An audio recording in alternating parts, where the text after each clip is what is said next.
Hello guys!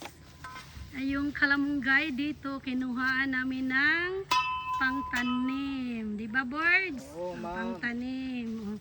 So dito naman, nagtatanim naman kami ng kalamunggay. So ang dami. Na yun. So within, parang 2 weeks lang yan, magkadahon na yan, Ben. Oo. Oh. So ito, ang dami guys. Nagtanim sila around mga 80 yun to 100. Lingkod daw yung iba. And then meron din ditong anong pangalan nito, boards? Yung Tugabang. Tugabang na lang siya. Nagturok na siya guys. Hindi ito tinanim, nature lang. So ito mga kalamunggay. Daming kalamunggay.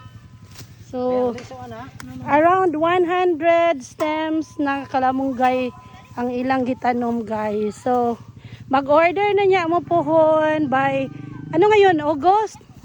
By September may na yan. Maka-harvest na kabin after 1 month. So mag-order lang kayo dito sa amin ng kalamunggay.